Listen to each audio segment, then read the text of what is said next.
Bagaimana cara kita mengetahui kualitas dari sebuah kampus atau perguruan tinggi dalam penyelenggaraan pendidikan? Ya, salah satu yang kemudian menjadi kriteria utama di Indonesia saat ini adalah penerbitan karya-karya ilmiah dalam jurnal-jurnal ilmiah. Jadi semakin banyak karya ilmiah yang dituliskan, maka semakin tinggi ranking dari satu kampus atau universitas. Ya, itu bukan satu-satunya kriteria, tetapi itu yang sekarang sedang digalakan.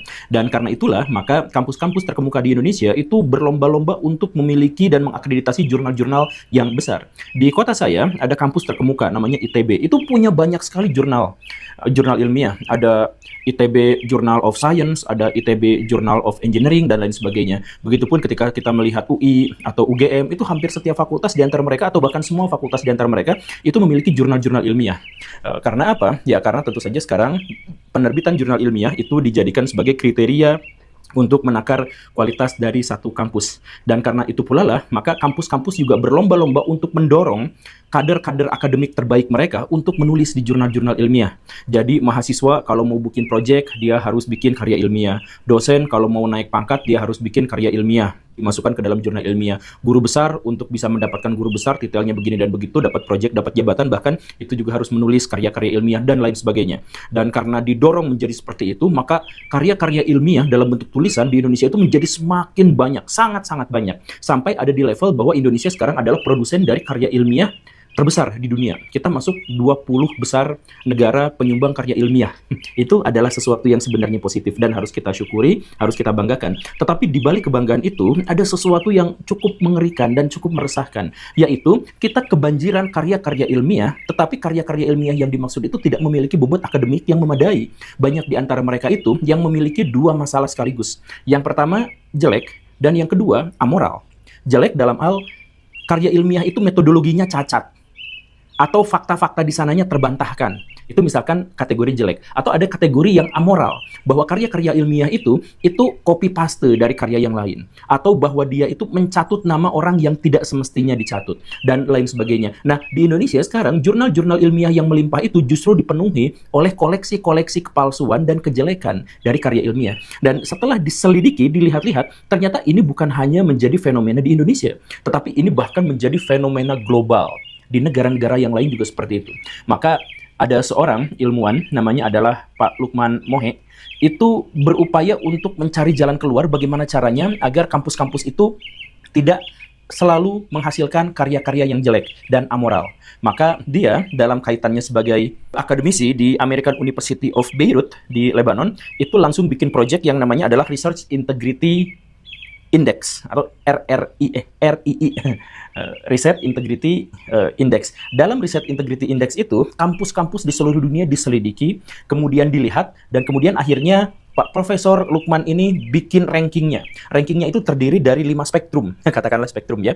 Yang pertama itu adalah yang putih. Itu artinya adalah kampus itu benar-benar sangat bagus, terpercaya, tidak ada yang diragukan integritasnya dari lembaga pendidikan itu. Kemudian ada yang warnanya itu hijau. Itu bagus, tapi ada bagian kecil yang diragukan integritasnya. Kemudian yang ketiga itu yang level kuning. Nah, yang level kuning itu banyak yang meragukan di situ. Kemudian ada juga yang orange. Nah, yang orange itu jelek. Kebanyakan karya ilmiah di situ sampah. Dan yang paling parah itu adalah yang merah.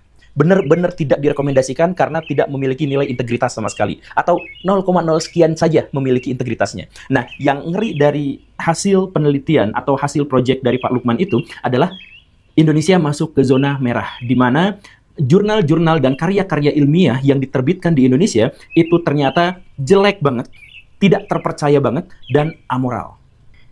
Dan kalau kita mau pecah lagi hasil dari penelitian dalam tanda kutip Pak Lukman Meho itu, dia meneliti 13 kampus di Indonesia, dan dari 13 itu gak ada satupun yang terpercaya. Gak ada satupun yang masuk zona putih atau zona hijau. Bahkan yang zona kuning pun itu hanya bisa dicapai oleh kampus-kampus paling baik, paling terkemuka di Indonesia. Ini hasil penelitian beliau ya, saya sebutkan satu-satu. Yang zona merah, jadi maksudnya kampus yang benar-benar tidak layak untuk dipercaya karya-karya ilmiahnya, mohon maaf ya, itu diantaranya adalah Universitas Bina Nusantara, alias BINUS. Kemudian Erlangga. kemudian Universitas Sumatera Utara, kemudian Universitas Hasanuddin, dan kemudian Universitas 11 Maret.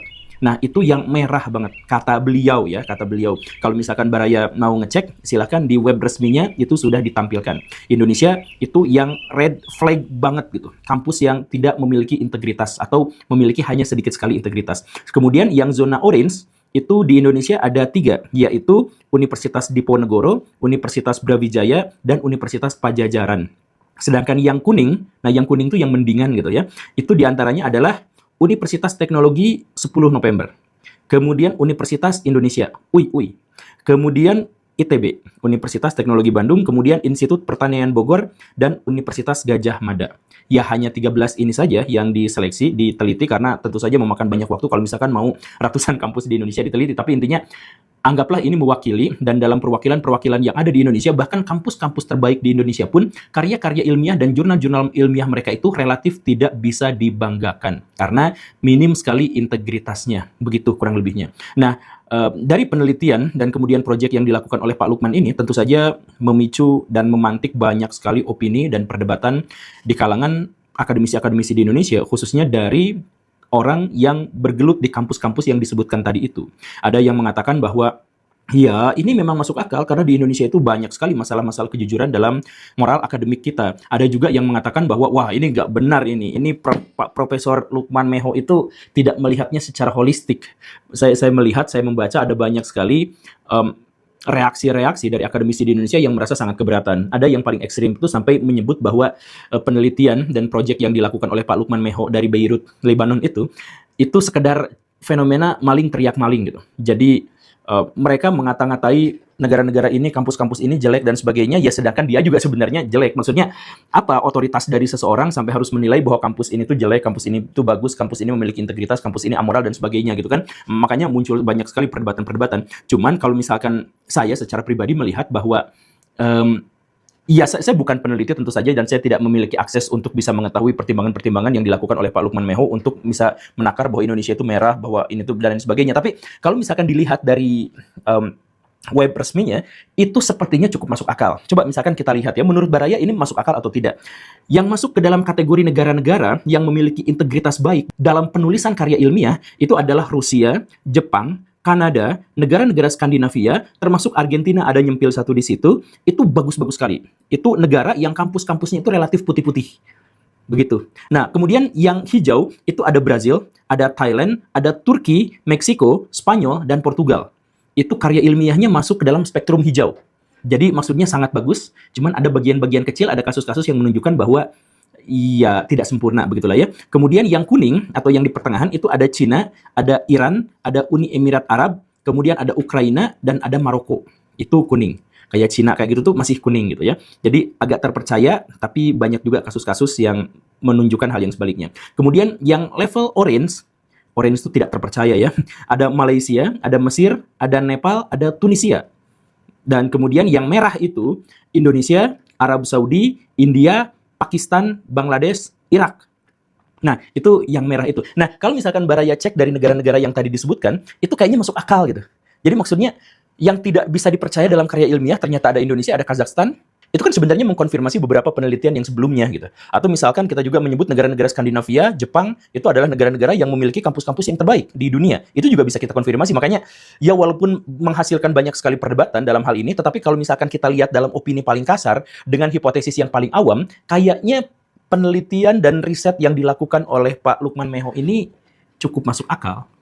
Dan bahkan sebelum itu, saya tuh pernah diceritain sama Pak Rocky Gerung. Jadi dulu tuh ada satu waktu di mana kita tuh ya ngobrol gitu ya. Kemudian saya tuh nyeletuk pada Pak Rocky, Pak, guru-guru di Indonesia itu ya jadi korban dari ya banyak sekali manipulasi dan rekayasa gitu. Karena banyak sekali orang-orang yang hidup di dunia pendidikan itu ternyata korup. Saya kurang lebih berkata seperti itu. Nah, Pak Rocky pada waktu itu menimpali, ya jangankan guru-guru, ini di kampus itu akademisi-akademisi bahkan guru-guru besar, profesor-profesor di Indonesia itu banyak yang culas.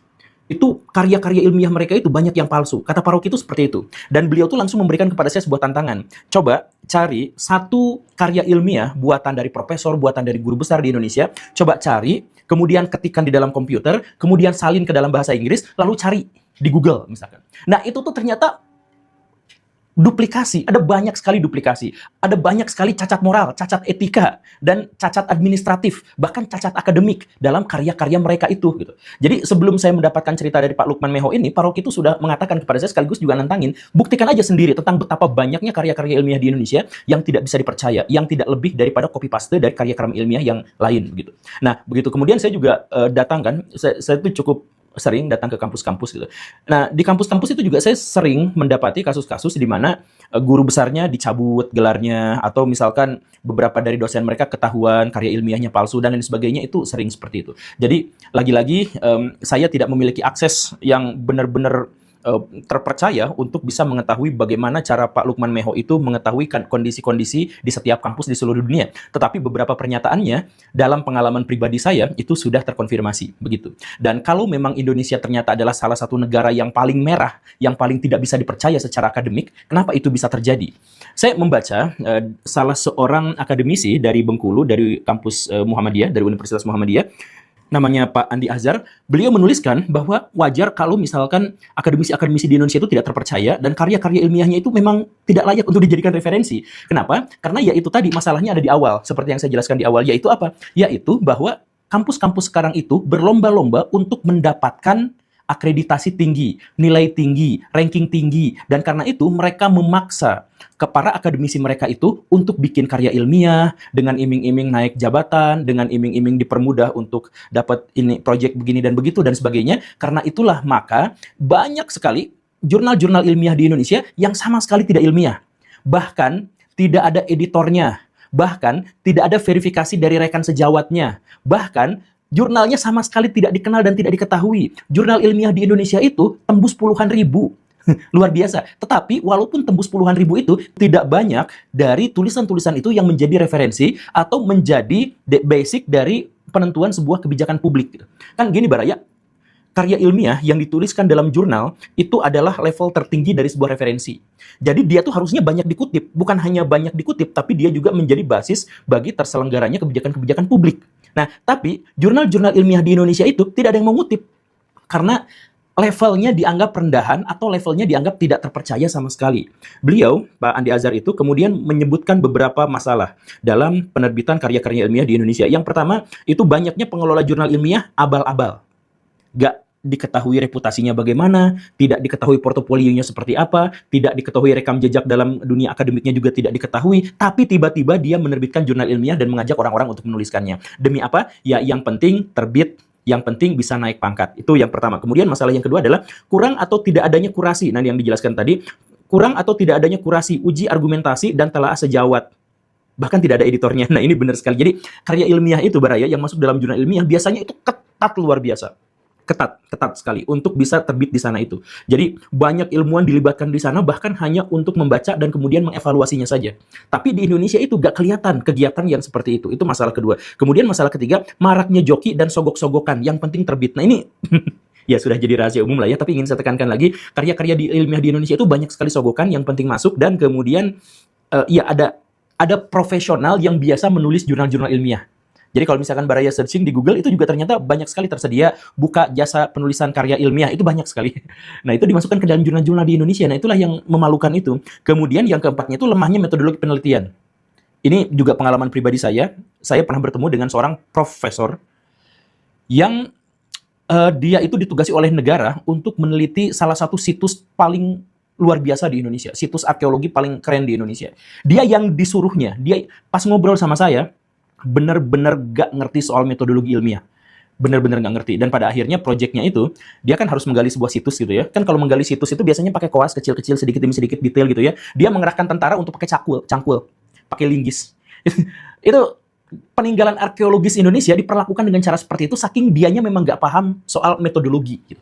Metodologi penelitian, metodologi ekskavasi, dan lain sebagainya, itu dia gak ngerti. Saya ngobrol sama dia 1 jam, dia ya sudahlah, tapi itu pengalaman pribadi ya, semoga profesor yang lain memang tidak seperti itu gitu ya. Tapi lanjutkan, masalah yang berikutnya lagi itu adalah sering kali ditemukan copy paste dari misalkan dari skripsi, saya nulis skripsi, nah terus pengen naik pangkat, nah skripsi dijadikan sebagai karya ilmiah, atau misalkan skripsi teman saya itu diulik-ulik sedikit jadi karya ilmiah saya dan sebagainya. Nah itu adalah fenomena yang cukup umum di Indonesia. Kemudian pencatutan nama ilmuwan yang lain, nah ini parah. Jadi biar akreditasinya tinggi, itu kan harus ada nama dari ilmuwan dari yang udah terkemuka banget gitu ya. Nah, itu dicatut dalam jurnal-jurnal karya-karya ilmiah di Indonesia, itu sering sekali terjadi seperti itu. Kemudian tidak ada relevansinya. Jadi penelitiannya nggak relevan, nggak nyambung gitu. Jadi kita butuh apa, tiba-tiba dia nulis apa gitu. Jadi ya nggak ada hubungannya, nggak ada sangkut pautnya dengan kebutuhan rakyat. Bahkan yang lebih ngeselinnya lagi adalah banyak karya-karya yang temanya itu adalah lokal tapi ditulis dengan bahasa Inggris biar rankingnya naik aja dulu gitu ya, hanya untuk dapat poin, hanya untuk dapat nilai. Dan ya itu dan lain-lain lah, tapi intinya ada 7 masalah utama yang saya tangkap dari tulisannya Pak Azhar itu. Nah, jadi kalau misalkan banyak di antara baraya yang suka bertanya, kan banyak di antara baraya yang marah-marah gitu ke saya, kenapa sih kalau misalkan Pak Guru Gembul cari sumbernya itu harus dari barat terus, kenapa nggak dari Indonesia atau dari timur terus, bukankah barat itu punya kepentingan dan lain-lain sebagainya. Ya enggak, baraya, justru dalam hal ini penulis-penulis yang saya jadikan referensi itu penulis dari barat itu karena metodologinya jelas, metodologinya pasti dan bisa dipertanggungjawabkan. Kalau misalkan tulisannya itu dari Indonesia, dari Arab Saudi, nah dan lain sebagainya, itu saya harus capek gitu. Karena memverifikasinya itu berulang-ulang gitu. Kalau misalkan dari jurnal-jurnal ilmiah barat yang tadi disebutkan itu levelnya putih, itu saya nggak usah memverifikasi ulang gitu, karena saya sudah percaya dengan otoritas akademik mereka gitu. Tapi kalau misalkan ngambil dari Indonesia capek beraya, harus verifikasi ulang gitu. Nah begitulah ya. Jadi kalau misalkan ada yang nanya seperti itu, nah makanya disimpulkan juga dalam hal ini pada akhirnya Indonesia itu adalah negara yang kasihan banget gitu, karena kalau misalkan ada satu negara yang munafik di tengah-tengah keberagamaan, itu ada juga bangsa yang munafik di tengah-tengah sains, sekularisme sains itu juga ada. Tapi di Indonesia itu dua-duanya gitu baraya. Jadi agama menjadi ajang kemunafikan kita, dan sekarang kita juga terbukti bahwa bahkan level sains pun dijadikan sebagai ajang kemunafikan kita. Kita harus memperbaiki diri, kita harus berbuat. Saya percaya bahwa Indonesia masih punya harapan, saya percaya bahwa Indonesia itu masih banyak sekali orang-orang yang jujur. Tinggal keberanian dari orang-orang jujur itu untuk tampil ke muka, untuk berdebat, untuk berdiskusi, untuk berargumentasi, melawan orang-orang yang bodoh, yang justru malah menjadikan kemunafikan sebagai anak tangga menuju kesuksesan dan jabatan.